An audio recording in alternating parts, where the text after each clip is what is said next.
Hi, and welcome to the Milsurp Mike channel. Today I want to talk about a rifle that is very historically significant. I mean, you don't think about it, but what it led to and the events that it participated in, it might have been one of the most historically significant rifles of the 19th century, and it had repercussions that went way into the 20th century. This is a clone of the Winchester 1866. I wish I had the real thing, but I don't have $4,000 or $5,000 to be investing in the old Winchester piece, to be investing into the Winchester level rifles right now. So this is an Uberti clone. The original, of course, would be in 44 Henry, which that ammo would be impossible to find. So this shoots 45 long Colt. So if I ever decide to get into cowboy shooting, this rifle would be a good candidate for it. A little bit of history. In the Civil War, as we all know, both sides used pretty much exclusively, the infantry exclusively used percussion cap, muzzle loading rifles. Many used the mini ball with rifles. Some used smoothbore with just a regular lead ball, which is a hell of a lot less accurate. But in 1860, Henry did come out with a lever action rifle. A couple things that didn't make it widespread. First, the Army Ordnance basically said, if we give this to the soldiers, they'll use too much ammo. We can't afford to make this ammo. It's kind of a theme that we've seen even into the 20th century when we put magazine cutoffs on 1903s. But another problem with the Henry, that while it was a huge advantage of the percussion cap rifle, its loading system, basically you had to load from the bottom of the rifle, which means, and it had a lever that went up as you loaded it, and I'm not sure which side you loaded it, but there's a little lever which meant there had to be a slit at the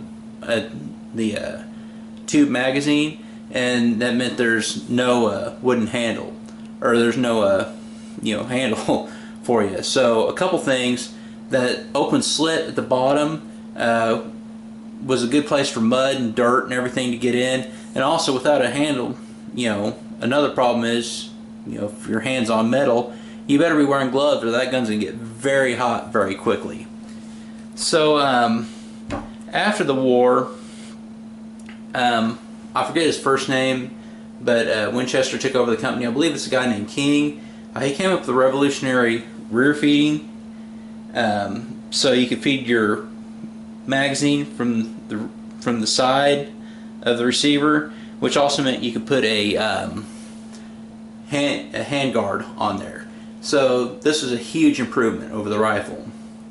Now, the reason I say it's a historically significant rifle was after the Civil War, instead of going to any sort of repeating rifle, the U.S. military basically converted their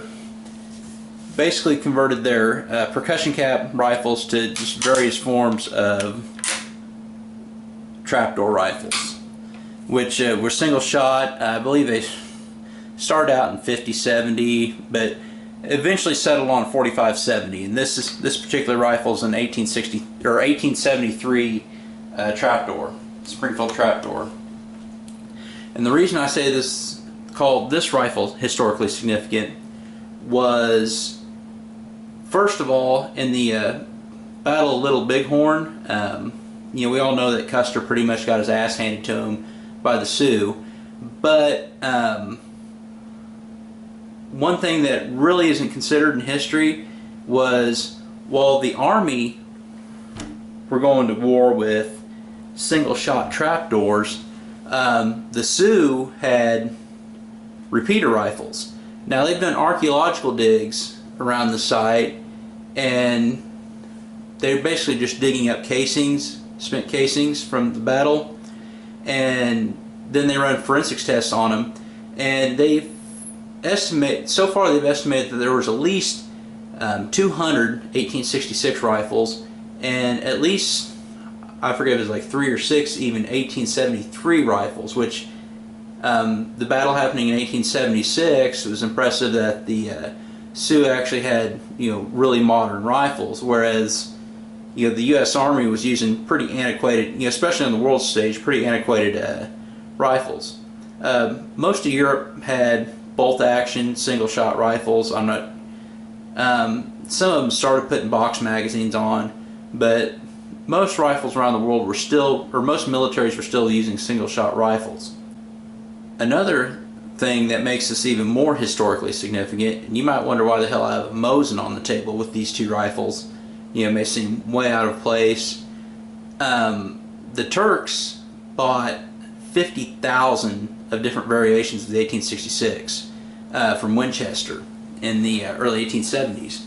Well, in the late 1870s, there was a war between Russia and Turkey. Russia was using single-shot Berdan bolt-action rifles, and the Turks were armed with Winchester 1866s. Now, Russia ended up winning the war, but there were a couple battles there where the Turks handed the Russians their ass, basically, and this was kind of a wake-up call to the Russians. So now you can kind of get why I have the Mosin Nagant on there, because that's what led to Russia starting to want a repeating rifle, and eventually led to the development of the Mosin Nagant and the adoption of the Mosin Nagant. And of course that had repercussions into the 20th century, because it might have been the most fielded bolt-action rifle in history, since the Mosin served the Soviet Union, or served Russia in World War I, and served the Soviet Union in World War II.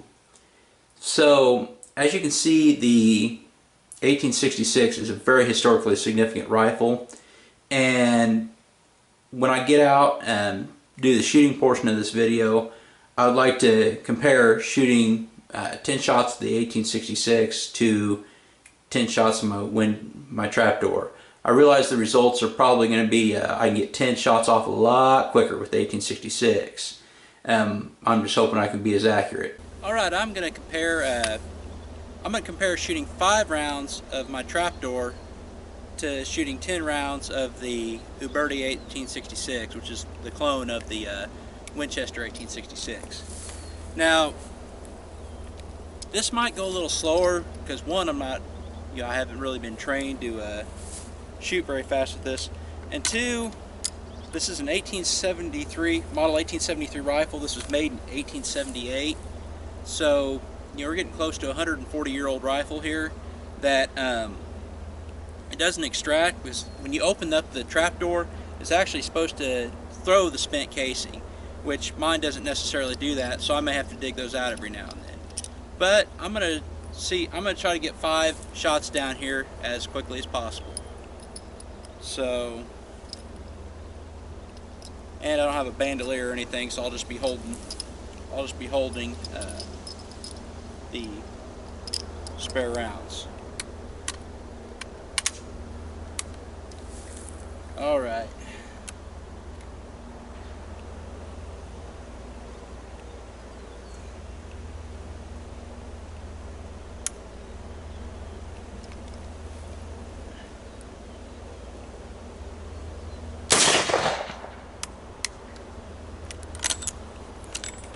I'll kind of spin it out a little bit.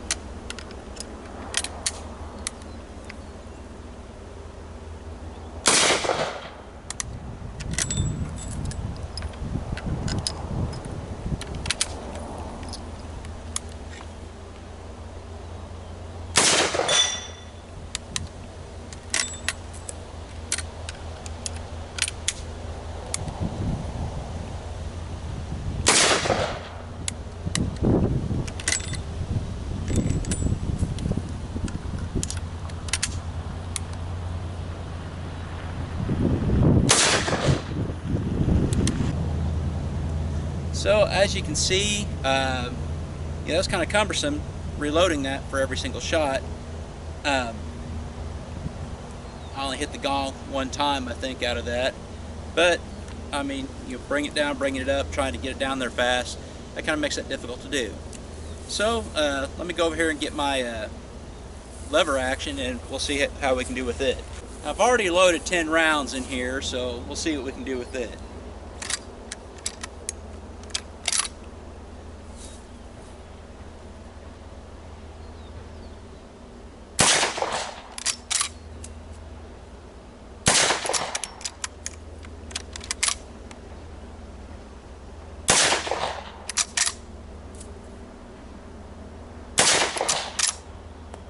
the gong off there.